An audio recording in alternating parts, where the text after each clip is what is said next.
அன்பின் பிதாவே, இந்த காலை வேலைக்காக உமக்கு நன்றி செலுத்துகிறோம். தேவனால் கூடாத காரியம் ஒன்றுமில்லை என்று சொல்லப்பட்டிருக்கிறது. நீர் எல்லாவற்றையும் செய்ய வல்லமை உள்ளவர். ஆண்டவரே, கிரகிக்க முடியாத பெரிய காரியங்களை செய்கிற தேவன். எங்களுடைய வாழ்க்கையிலையும் நீர் அற்புதங்களை செய்கிறீர். உம்மை விசுவாசிக்க, அற்புதங்களை பெற்றுக்கொள்ள கிருபை செய்யுங்க. இந்த நாளின் வேத தியானத்தை எங்களுக்கு ஆசீர்வதித்து தாங்க. நீங்க எங்க கூட பேசுங்க. நேசிக்கிற இயேசு கிறிஸ்துவின் இனிய நாமத்தில் கேட்கிறோம் பிதாவே, ஆமென். யோவான் 17வது அதிகாரம். இயேசு இவைகளை சொன்ன பின்பு தம்முடைய கண்களை வானத்துக்கு ஏறெடுத்து, இப்ப இயேசு கிறிஸ்து தன்னுடைய மரணத்தை பத்தி, உயிர்த்தெழுதலை பத்தி அவங்களோட சீஷர்களோடு பேசினாரு. இதெல்லாம் பேசி முடிச்ச பிறகு பிதாவை நோக்கி ஜெபம் பண்ணுகிறத இந்த அதிகாரத்துல இயேசுவின் ஜெபத்தை நம்ம தியானிக்க போறோம். இதுல 1ல இருந்து 5 வரைக்கும் உள்ள வசனம் தனக்காக வேண்டுதல் செய்கிறத பார்க்கிறோம். 6ல இருந்து 19 வரைக்கும் உள்ள வசனம் தம்முடைய சீஷர்களுக்காக ஜெபம் பண்றாரு. அடுத்து 20ல இருந்து 26 வரைக்கும் உள்ள வசனங்கள் தம்மை விசுவாசிக்கிற விசுவாசிகளுக்காக ஜெபம் பண்றாரு. முதலாவதாக தமக்காக வேண்டுதல் செய்கிறார். பிதாவே, வேலை வந்தது. வேலை வந்தது அப்படின்னா அவருடைய சிலுவை மரணத்துக்கான நேரம் வந்துருச்சு. நீர் உம்முடைய குமாரனுக்கு தந்தருளின யாவருக்கும் அவர் நித்திய ஜீவனை கொடுக்கும் பொருட்டு மாம்சமான யாவர் மேலும் நீர் அவருக்கு அதிகாரம் கொடுத்தபடியே. பிதா இயேசு கிறிஸ்துவுக்கு அதிகாரம் கொடுத்திருக்காரு. எதற்காகனா அவர் தந்தருளின யாவருக்கும் நித்திய ஜீவனை கொடுக்கும்படி அப்படின்னு சொல்லியிருக்கு. யோவான் 6வது அதிகாரத்துல 37வது வசனம், பிதாவானவர் எனக்கு கொடுக்கிற யாவும் என்னிடத்தில் வரும் அப்படின்னு சொல்லியிருக்காரு. அதே அதிகாரம் 44வது வசனம், என்னை அனுப்பின பிதா ஒருவனை இழுத்து கொள்ளாவிட்டால் அவன் என்னிடத்தில் வரமாட்டான் அப்படின்னு சொல்லியிருக்கு. அதே அதிகாரத்துல 65வது வசனம், ஒருவன் என் பிதாவின் அருளை பெறாவிட்டால் என்னிடத்தில் வரமாட்டான் அப்படின்னு சொல்லியிருக்கு. அப்ப யாரெல்லாம் பிதா அவருக்கு கொடுத்தாரோ, தந்தருளினாரோ, அவங்க மட்டும்தான் இயேசு கிறிஸ்துவின் இடத்துல வந்தாங்க அப்படின்னு பாக்குறோம். அப்படி இயேசு கிறிஸ்துவை விசுவாசிக்கிறவங்களுக்கு அவர் நித்திய ஜீவனை கொடுக்கிறாரு. அதுக்கு அதிகாரத்தை பிதா அவருக்கு கொடுத்திருக்கிறார். உம்முடைய குமாரன் உம்மில் மகிமைப்படுத்தும்படிக்கு நீர் உம்முடைய குமாரனை மகிமைப்படுத்தும். நீர் உம்முடைய குமாரனை மகிமைப்படுத்தும் அப்படின்னு சொல்றாரு. மகிமைப்படுத்தும் அப்படின்னா ஹானர் பண்ணுங்க. உம்முடைய குமாரனாகிய என்ன ஹானர் பண்ணுங்க. உம்முடைய குமாரன் உம்மை மகிமைப்படுத்தும்படிக்கு. எப்படி மகிமைப்படுத்தினார் அப்படின்னா, தேவனுடைய திட்டத்தை நிறைவேற்றுகிறதன் மூலம் இயேசு கிறிஸ்து பிதாவை மகிமைப்படுத்தினார். தேவ சித்தத்துக்கு கீழ்ப்படிந்து சிலுவை மரணத்துக்கு தன்னை ஒப்பு கொடுத்ததன் மூலம் பிதாவை மகிமைப்படுத்தினார். அந்த உபத்திரவத்துல எல்லாம் பொறுமையா இருந்ததன் மூலம் பிதாவை மகிமைப்படுத்தினார். ஒன்றான மெய் தேவனாகிய உம்மையும் நீர் அனுப்பினவராகிய இயேசு கிறிஸ்துவையும் அறிவதே நித்திய ஜீவன். நித்திய ஜீவன் என்றென்றைக்கும் அவரோடு வாழ போற நித்திய வாழ்வு எப்ப நமக்கு கிடைக்கும்னா, இயேசு கிறிஸ்துவை நம்ம அறிந்து அவரை விசுவாசிக்கும் போது நித்திய ஜீவனை பெற்றுக்கொள்றோம். பிதாவையும் அவர் அனுப்பின குமாரனை அறிந்து கொள்றதுதான் நித்திய ஜீவன். அறியும் போது நம்ம அதை விசுவாசிப்போம்.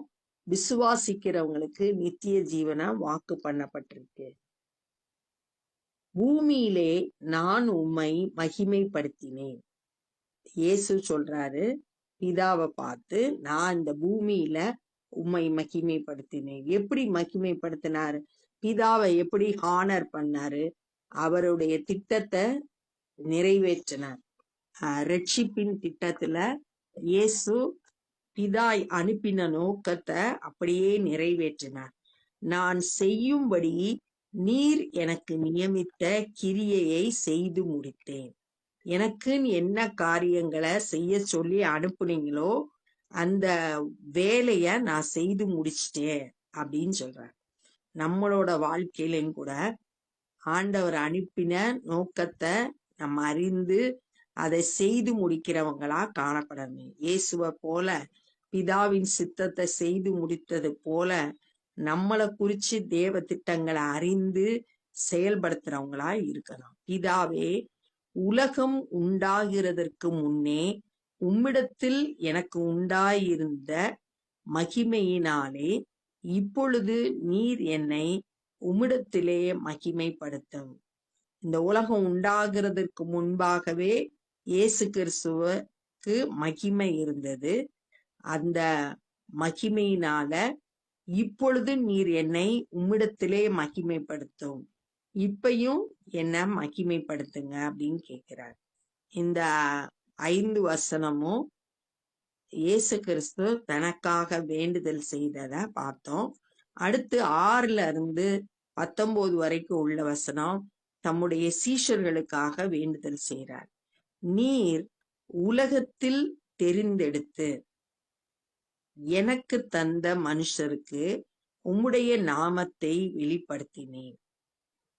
தேவன் உலகத்துல இருந்து சீஷர்களை தெரிந்தெடுத்தார். அத எனக்கு தந்த மனுஷருக்கு பிதா தெரிந்தெடுத்து இயேசுவினிடத்துல கொடுத்தாரு. அவங்களுக்கு உம்முடைய நாமத்தை வெளிப்படுத்தினேன். நாமன்றது அவருடைய குணாதிசயங்களை சொல்லக்கூடியது. பிதாவினுடைய குணாதிசயங்களை நான் வெளிப்படுத்தினேன்.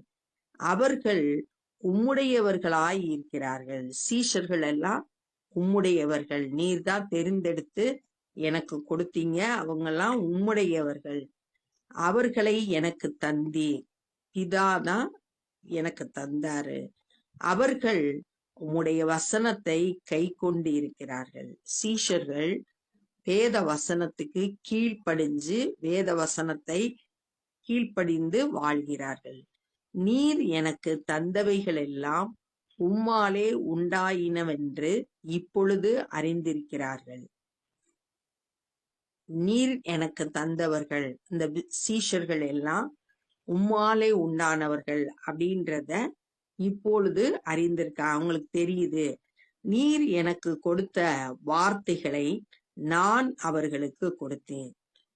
நிறைய இடத்துல பிதா எனக்கு என்ன கற்றுக் கொடுத்தாரோ அதையே நான் உங்களுக்கு சொன்னேன் அப்படின்னு சொன்னத நம்ம தியானிச்சோம். அதே மாதிரி எனக்கு கொடுத்த வார்த்தைகளை நான் அவர்களுக்கு கொடுத்தேன்.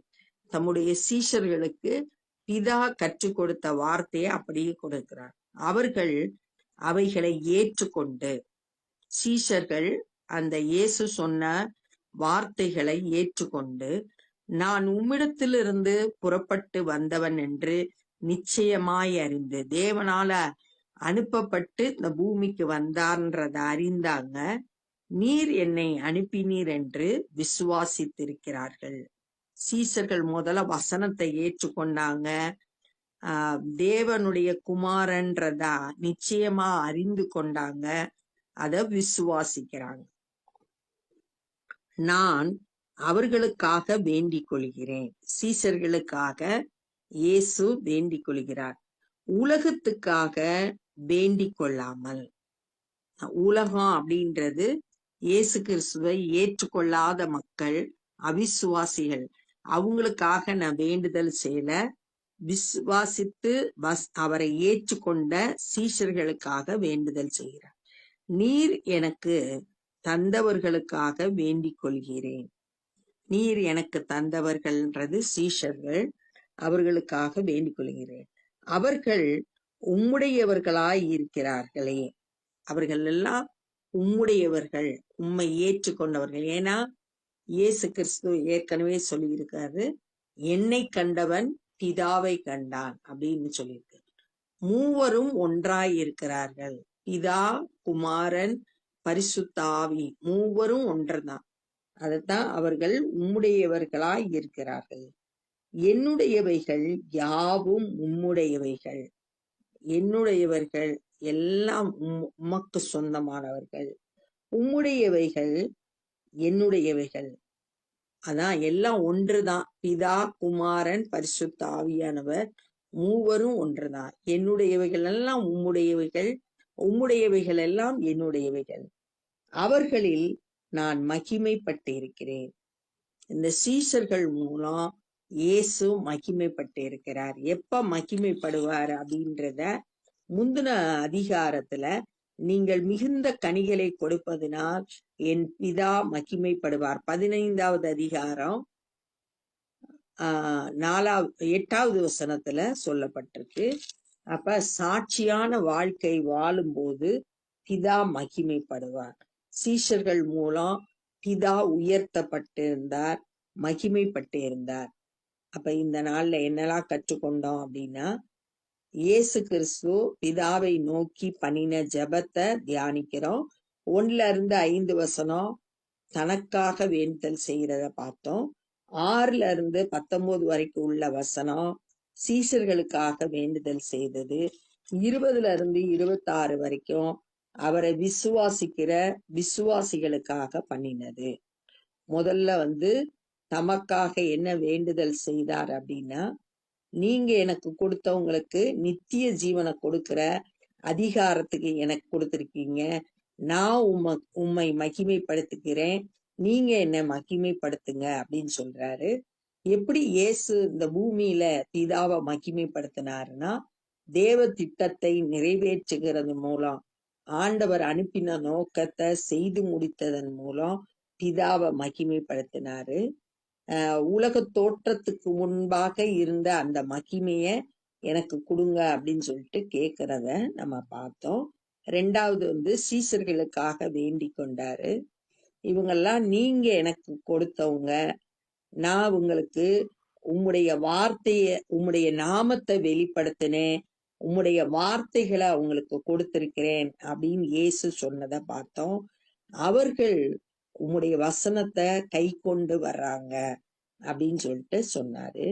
இந்த சீஷர்கள் நான் கொடுத்த வார்த்தையை ஏற்றுக்கொண்டு, நான் தேவனுடைய குமாரன்றத அறிந்து விசுவாசிக்கிறாங்க. நான் உலகத்துல இருக்க மக்களுக்காக வேண்டுதல் செய்யல, சீஷர்களுக்காக வேண்டிக் கொள்கிறேன். அவர்கள் எல்லாம் நீங்க எனக்கு கொடுத்தவங்க, அவர்கள் எல்லாம் உம்முடையவர்கள், என்னுடையவை எல்லாம் உம்முடையவைகள், உம்முடையவைகள் எல்லாம் என்னுடையவைகள் அப்படின்னு பிதாவினிடத்துல சொல்றாரு. அவர்களில் நான் மகிமைப்பட்டு இருக்கிறேன். சீஷர்கள் மூலம் கர்த்தர் மகிமைப்பட்டு இருக்கிறார் அப்படின்றத தியானித்தோம். நம்மளோட வாழ்க்கையிலையும் இயேசுவை மகிமைப்படுத்துகிறவங்களா நம்ம காணப்படணும். நம்மளுடைய வாழ்க்கை இயேசுவுக்கு மகிமை கொண்டு வருகிறதா, இயேசுவை கனப்படுத்துகிறதா காணப்படணும். அவருக்கு பிரியமான ஜீவியம் செய்யும் போது, கனி கொடுக்கும் போது நம்ம அவரை மகிமைப்படுத்துவோம். இதனால நம்ம இப்போ ஜெபம் பண்ண போறோம். அன்பின் பிதாவே, இந்த நாள்ல நாங்க கற்றுக்கொண்ட இந்த வேத பகுதிக்காய் நன்றி செலுத்துகிறோம். நீர் தேவ திட்டத்தை செய்து முடித்தீர், அனுப்பின நோக்கத்தை நிறைவேற்றினீர். அது போல நாங்களும் ஆண்டவரே தேவ திட்டத்தை சித்தத்தை அறிந்தவர்களாய், எங்களுக்கென்று கொடுக்கப்பட்ட பணியை செய்து முடிக்கிறவர்களாய் காணப்பட ஒவ்வொருவருக்கும் கிருபை தாங்க. நாங்கள் உம்முடையவர்கள், எங்கள் மூலம் நீர் மகிமைப்படும்படியா ஜெபிக்கிறோம். ஆண்டவரே, எங்களை உம்முடைய சமூகத்துல தாழ்த்தி அர்ப்பணிக்கிறோம். இந்த நாள்ல சுவிசேஷ பணியை செய்கிற ஒவ்வொருவரையும் உம்முடைய பலத்தால், ஞானத்தால், கிருபையால் நிரப்பி பயன்படுத்துங்க. அநேகர் உம்மை விசுவாசித்து வசனத்தை ஏற்றுக்கொண்டு உம்மை அறிந்து விசுவாசிக்க கிருபை தாரும். நாங்களும் தேவனுடைய ராஜ்ய பணியில எங்களால் இயன்றதை செய்ய கிருபை தந்து வழி நடத்துங்க. எல்லா துதி கன மகிமையும் உமக்கே செலுத்துகிறோம். நேசிக்கிற இயேசு கிறிஸ்துவின் இனிய நாமத்தில் கேட்கிறோம் பிதாவே, ஆமென். என் ஆத்துமாவே கர்த்தரை ஸ்தோத்திரி, என் முழு உள்ளமே பரிசுத்த நாமத்தை ஸ்தோத்திரி. என் ஆத்துமாவே கர்த்தரை ஸ்தோத்திரி, கர்த்தர் செய்த சகல உபகாரங்களை மறவாதே. ஆமென். God bless you.